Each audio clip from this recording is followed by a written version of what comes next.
Hey guys, I'm over here with Serena from StartupArmy.com. She is going to rock your startup, make sure you're successful with social media, and you're also you're an expert in publicly held companies and how they use social media. Is that correct? Right, right. One of the areas of social media that's been very difficult for publicly held companies to get involved with is how to deal with Reg FD and some of the regulations regarding disclosure. And so what I try to do is work with companies to help them create a disclosure policy, basically a set of rules of what says that it allows employees to participate in social media platforms, but within the guidelines of the company, to ensure that no information is slipped out that it could eventually affect stock. And so once you set that policy in place, actually it becomes quite easy to do. And so then we set up a plan on how to manage social media platforms from there.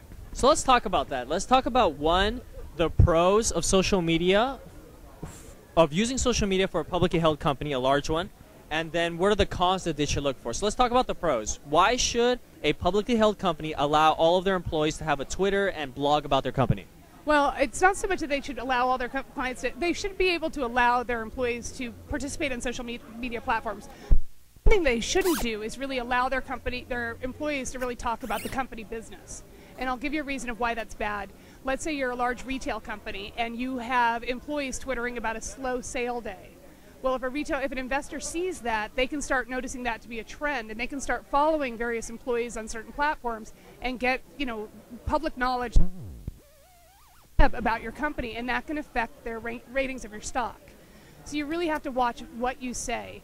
But I highly recommend that they encourage their employees to participate in social media platforms if they're really excited about it. I mean, that's what the future is social media. I guess that's sort of a silly thing to say. I mean, I guess what I mean to say is the future is relationships on the web, and you can't really stop progress there. So if you just put some simple guidelines down, you allow your employees to flourish where they want to flourish, and it keeps yourself safe.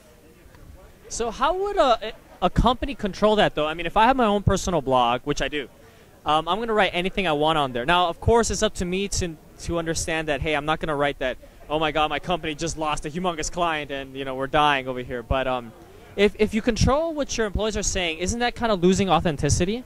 Well, I think if you think about it a different way, maybe perhaps instead of talking about your slow day at work, maybe become an expert in your industry. Talk about the retail industry, or use your creativity to talk about other things. You don't want to stifle people to talking about what they love, but you really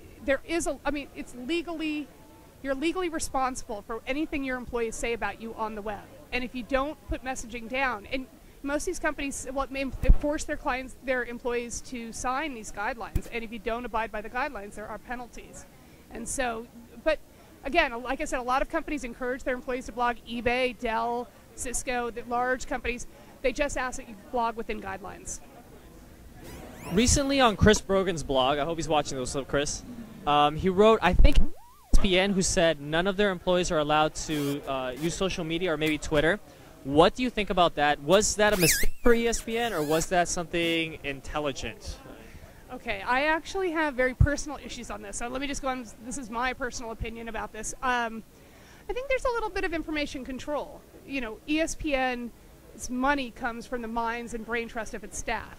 If you're the TV personality or you're behind this business, they don't want you sharing your knowledge with anyone else because they get paid on your knowledge. However, I personally believe that companies that do things like that are actually hindering their own employees' growth.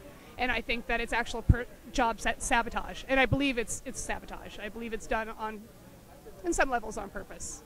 Sorry, it sounds a little strong, but I do. I think that they could have very easily set guidelines in place. But to ask people not to talk about their industry and the thing that that's ridiculous.